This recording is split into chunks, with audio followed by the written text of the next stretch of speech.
Bueno, veíamos en el anterior, o escuchábamos en el anterior audio sobre esa barrera, ese impedimento que se iba debilitando cada vez más a medida que el misterio de iniquidad va ganando fuerza. Al mismo tiempo se va debilitando, decía, en la barrera, ese sistema que es el remanente, que es el resto de los cristianos, ya liquidada la cristiandad, los que resisten, y se debilita bajo distintos aspectos, se vuelve más frágil y da paso esa civilización cristiana y católica a la civilización material. Ya lo veía él en su época, y nosotros vemos ahora que está en apogeo la civilización material.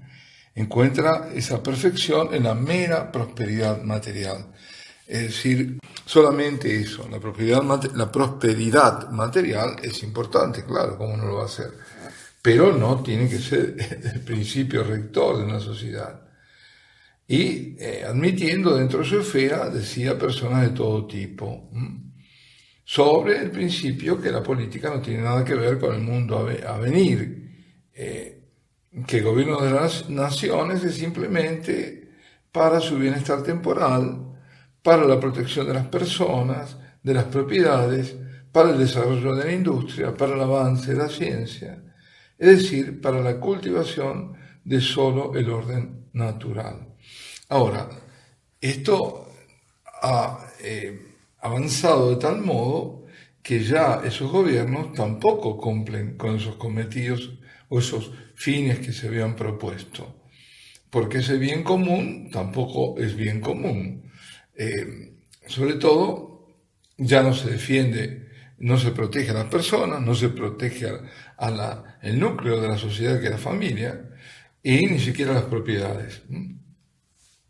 Pues bien, esta es la teoría de la civilización que decía ya Manning, que era hoy predominante, hoy nuestro es mucho mayor, y la piedad católica se vuelve cada vez más débil.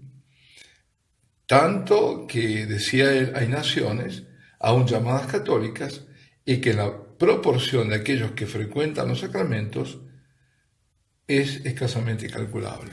Creo que esto lo hemos comentado, que no, los verdaderos, los que realmente son verdaderos cristianos, ¿no?, que viven la fe y viven los sacramentos, son por vivir la fe, son escasísimos. Esa proporción no la dan las estadísticas, no son la gente que acude a misa, sino muchos menos. Y esto, de acuerdo a lo dicho por el Señor, al crecer la maldad, es decir, la iniquidad, se enfriará el amor en la mayoría. Eso está en Mateo 24:12. Es decir, la sociedad cristiana, o sea, el espíritu cristiano, y el principio de la sociedad en todas partes, se vuelve más débil, decía Manning en el siglo XIX, repito. Y mencionaba a Alexis de Tocqueville, o Tocqueville, escribiendo sobre la democracia en América, así se llama, sobre la democracia en América se llama su libro, señalaba que la tendencia, que es además de la misma época, ¿no?, en que en cada gobierno del mundo y en cada nación es a la democracia, es decir, a la disminución, al agotamiento de los poderes de gobierno, el desarrollo de la voluntad popular. De modo que toda ley se resuelva por la voluntad de las mayorías, de las multitudes. Ahora, hay que agregar que esta democracia termina en una pseudo-democracia, una falsa democracia. ¿Por qué? Porque la voluntad es manipulada, es dirigida por todos los medios. Por eso mismo, los que seguimos la verdad no podemos formar jamás parte ni de los manipulados ni de los manipuladores. Lo que va a ocurrir, lo que ocurre, es que vamos a ser perseguidos por ambos, por manipulados y manipuladores. Y observaba también el cardenal Manning que en Francia, en cada sucesivo medio siglo, una doble revolución ha llevado a la sociedad más hacia la democracia. Que el mismo fenómeno, dice, será visto en todo el mundo cristiano. Uno tiene la democracia como una gran virtud, pero cuidado, esa democracia en que la voluntad es de las personas y no la de Dios, es ahí donde está el problema. Donde la mayoría es la que decide, pero sin atenerse a ninguna norma, no está ordenada esa mayoría a una fe, porque no está la cristiandad. Si estuvieran los principios cristianos imbuidos en toda la población, entonces esa mayoría sería legítima, porque estaría siempre en el fondo siguiendo más o menos los principios divinos, la voluntad de Dios. Pero cuando la voluntad se hace autónoma del hombre y no tiene en cuenta a Dios, entonces esas mayorías suelen elegir equivocadamente, no para el bien, sino para el mal. En todas partes, decía, hemos visto los acontecimientos de la vida de las naciones volverse hacia el avance de la democracia. Todos los hombres la han ayudado por sus esfuerzos. Esto dice Tocqueville, Todos, aun aquellos que estaban en contra, como los que la querían, todos fueron llevados caóticamente al mismo camino. Y todos han trabajado juntos, unos a pesar de ellos mismos y otros sin saberlo, como ciegos instrumentos en las manos de Dios. Todo este libro, dice Tocqueville, fue escrito bajo la impresión de un tipo de temor religioso en la mente del autor ante la vista de tan irresistible revolución, la que por tantos siglos pasó por encima de todos los obstáculos y que en este día, habla Tocqueville, marcha a través de las ruinas que ha producido. Esto es de la democracia en América. Y atención que Tocqueville no participa para nada de las ideas ni de las creencias del cardenal Manning nuestras, ¿no? Ahora, es curioso, cuando este texto se lo pone en paralelo, lado a lado, con las palabras de San Hipólito del siglo III, quien dijo que al final del Imperio Romano se irá hacia las democracias. Y un gran escritor español, lamentablemente olvidado, pero una gran inteligencia, un hombre de gran fe, que murió como embajador en París, y se refería al cardenal Manning ya, a Donoso Cortés, describiendo el estado de la sociedad, dijo que la sociedad cristiana está condenada, tiene que seguir su curso y extinguirse, porque los principios que ahora están en ascenso son esencialmente anticristianos. Otro gran fino observador. Estaba viendo, dice, se va a extinguir. Se fue apagando la cristiandad, pero también la sociedad cristiana se va a extinguir. Y lo tenemos ahora. Estas sociedades totalmente confesionales, laicistas, que no solo abjuran, sino que están en contra de los valores cristianos. Y dijo que lo que es más manifiesto en la historia de las naciones en este momento es el debilitamiento del principio del orden eclesiástico, es decir, del orden de la Iglesia, en todas partes, y que donde el poder de la Iglesia en una nación se debilita, el poder temporal es desarrollado en un grado mayor. Así que nada es más cierto que el despotismo temporal prevalece especialmente en aquellos países donde está deprimido el poder de la Iglesia, y que la única seguridad para la libertad entre las razas de la humanidad se encuentra en la libertad de la Iglesia, en su libre acción sobre el gobierno del poder civil. Dice, abandonando el imperio de fe como muerto y proclamando la independencia de la razón y de la voluntad humana, es decir, en contra de la voluntad divina, la sociedad ha rendido absoluta, universal y necesario el mal, que antes fue solo relativo, excepcional y contingente. Este periodo de rápida regresión empezó en Europa con la restauración del paganismo filosófico, el paganismo religioso y el paganismo político.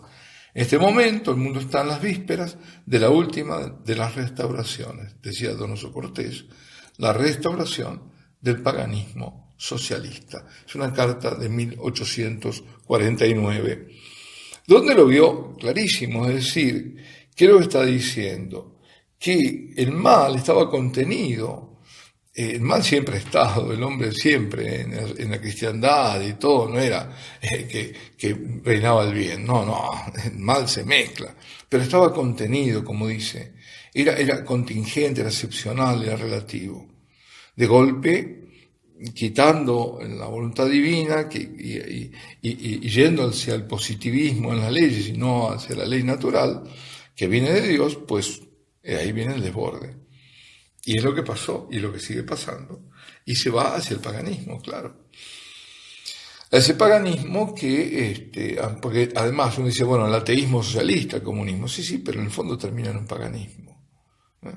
O endiosando a Lenin y rindiéndole honores y tributos, en fin, tienen sus dioses en el fondo.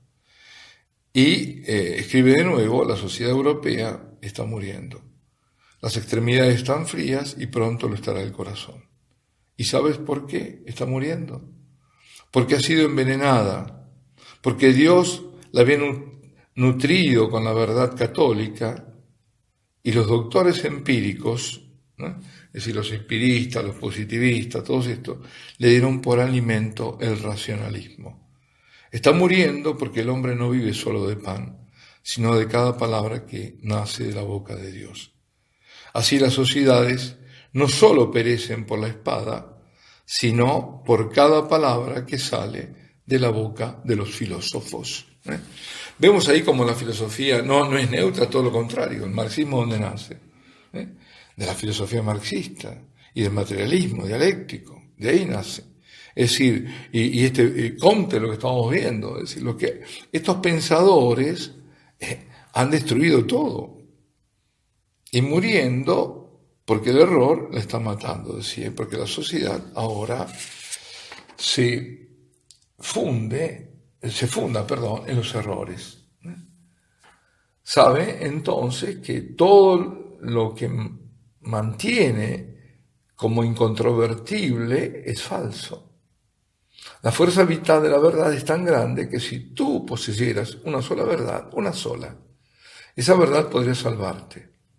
Pero tu caída, le dice la sociedad, es tan profunda, tu declinio tan radical, tu ceguera tan completa, tu desnudez tan absoluta que ni siquiera tienes esa verdad. Es decir, ¿y qué dice? ¿Por qué? Dice, por eso la catástrofe que debe venir será en la historia la catástrofe por encima de todo.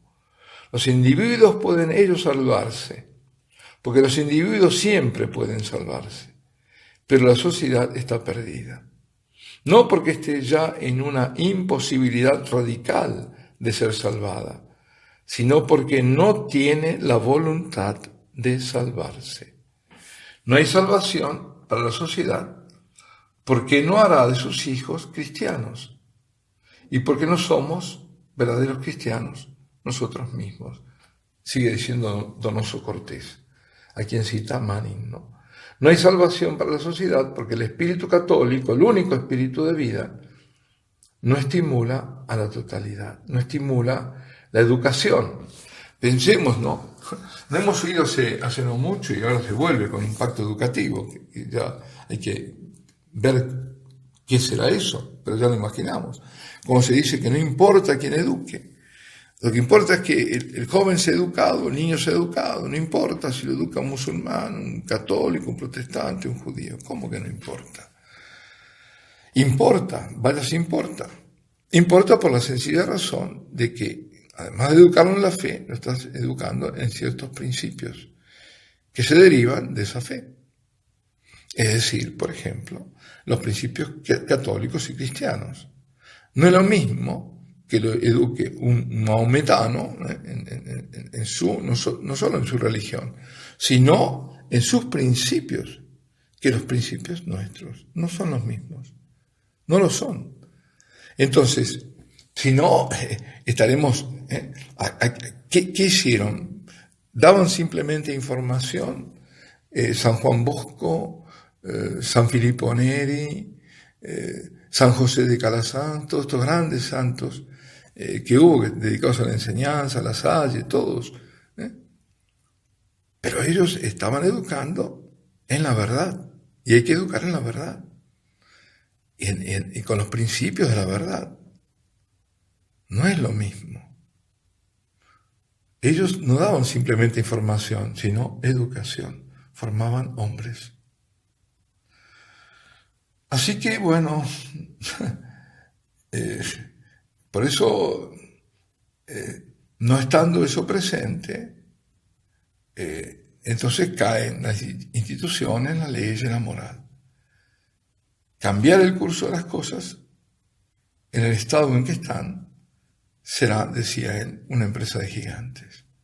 No existe poder en la tierra que por sí mismo podría alcanzar este fin, y escasamente todos los poderes actuando juntos podrían alcanzar su cometido, de levantar esto.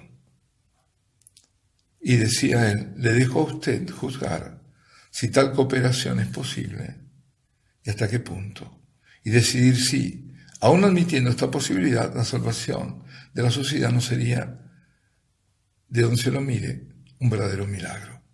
Es una polémica escrito en los diarios de Madrid de Donoso Cortés. Bueno, aquí nos detenemos. Alabado sea Jesucristo, sea por siempre bendito y alabado.